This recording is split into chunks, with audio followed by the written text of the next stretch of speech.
Semalam adalah hari yang cukup melelahkan bagi Arvin dan kedua sahabatnya. Hari ini akan kembali terulang, di mana hari melelahkan itu terjadi. Arvin sudah memasukkan koper terakhirnya. Kedua orang tuanya mengendarai mobil yang berbeda dengan Arvin. Mobil sedan hitam milik Arvin melaju lebih dahulu dari mobil yang dikendarai David ayahnya. Arvin berangkat lebih dahulu karena teman-temannya sudah sampai di rumah barunya. Sebelum kepindahan Arvin sudah memberitahu kedua sahabatnya agar datang membantu kepindahan Arvin dan mereka menyanggupi keinginan Arvin. Di perjalanan, Arvin terus terdiam, seolah ada hal yang membuat perasaannya dipermainkan. Neo Mission. Guman Arvin pelan.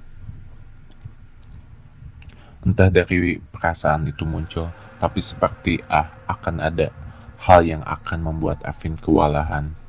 Tidak lama mobil yang dikendarai oleh Arvin sampai di halaman mansion yang akan ditempati saat ini.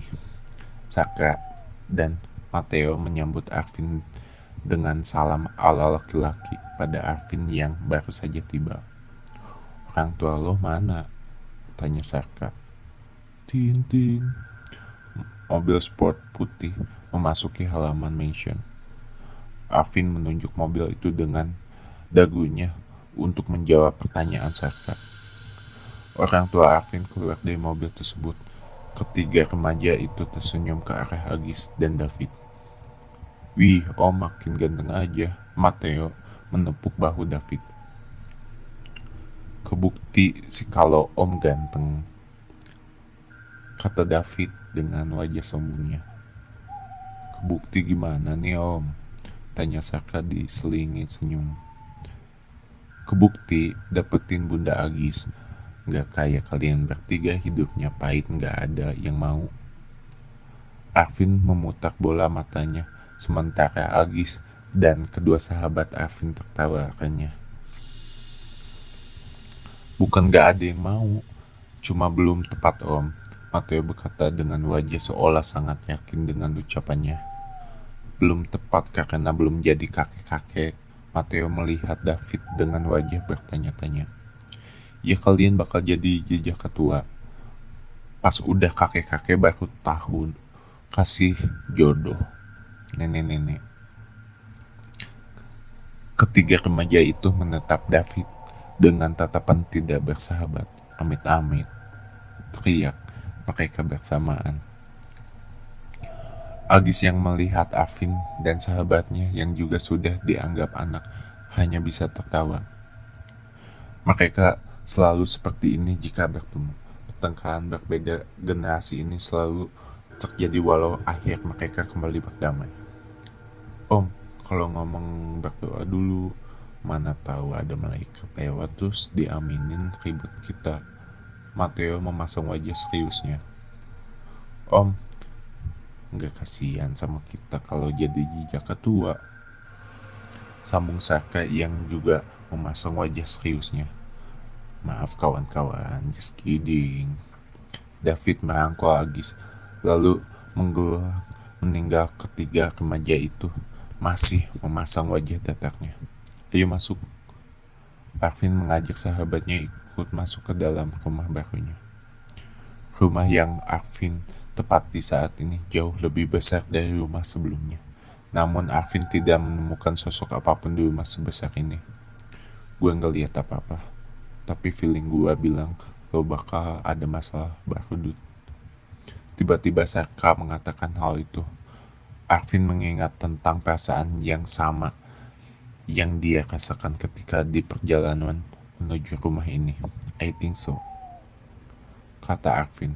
Mateo yang sadar dari diam meneliti setiap sudut ruangan, tidak sengaja menangkap sesuatu yang janggal. "Vin, kamar itu harus lo yang tepatin," kata Mateo, yang tentu saja membuat Arvin dan Saka mengerutkan dahi. Ada yang nangis dari arah situ. Arvin dan Saka mencoba fokus untuk bisa mendengar apa yang dikatakan Mateo. "Gue gak dengar," kata Saka. "Gue dengar." Arvin masih memejamkan mata untuk memastikan apa yang didengar. Ayah! Arvin ambil kamar itu. Arvin menunjuk sebuah kamar yang berada dekat dengan tangga. You get it, son. Setelah mendapat persetujuan ayahnya, dia dan sahabatnya mulai melangkah kakinya menuju kamar tersebut. Baru saja tangan Arvin menggenggam pintu, namun tangannya merasakan sesuatu yang aneh seperti ada batas penutup yang tidak bisa ditembus. Namun batas penutup yang dia rasakan bukan untuk dirinya atau siapapun manusia yang ingin masuk, tapi batas yang tidak mengizinkan seorang yang ada di dalam kamar ini keluar. Pegang, titah Arvin pada Saka. Saka memegang pintu, dan dia langsung mengerti apa yang Arvin maksud.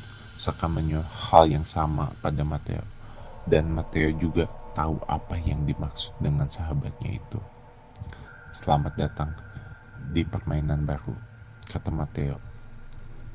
So, lo nyuruh gue tidur di sini biar bisa dengerin gadis nangis sepanjang malam, dan yang lebih parah dia nggak bisa diusir, kata Arvin dengan nada kesal yang dia lontarkan pada Mateo. Welcome to jungle, dude, kata Mateo. Nikmati malam-malam Anda, tuan muda Arvin, kata Saka. Sialan. Arvin membuka pintu kamar yang akan ditepatinya. Namun ketika semuanya sudah masuk, mereka secara bersamaan menatap wanita yang berpakaian sekolah SMA terduduk di pinggir lemari besar dengan wajah yang ditenggelamkan di antara kedua kakinya. Arvin, Saka, dan Mateo saling melemparkan tatapan satu sama lain. Mereka bingung akan melakukan apa.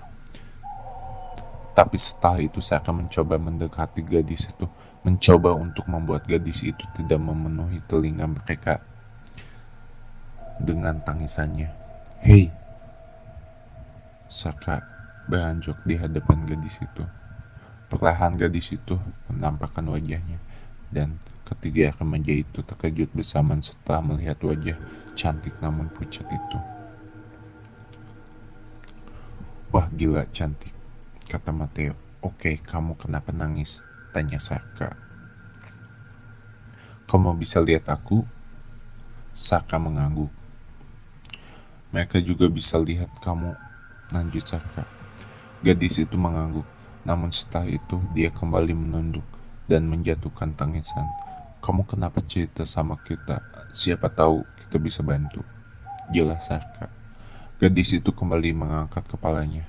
Dia menatap ketiga laki-laki satu persatu, seolah tidak mau menentukan penjahat di antara mereka. Arvin mendekat dan berdiri di hadapan gadis itu. Kamu boleh cerita, kata Arvin.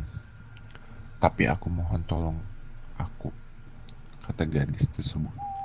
Kalau itu kemungkinan kita bantu, dan kita pastikan kita bantu kamu, jelas Mateo. Tapi kalian juga janji cerita. Kenapa kalian bisa ada di rumah aku? Arvin, Mateo, dan Saka saling bertatapan, namun setelah itu mereka mengangguk. Gadis tersebut seperti memang dikunci kamar ini oleh sosok lain, dan ini adalah rumahnya. Namun karena mungkin sudah terlalu lama dan dia tidak bisa keluar dari kamar ini, gadis cantik ini tidak mengetahui bahwa rumah ini sudah dijual pada orang tua Arvin.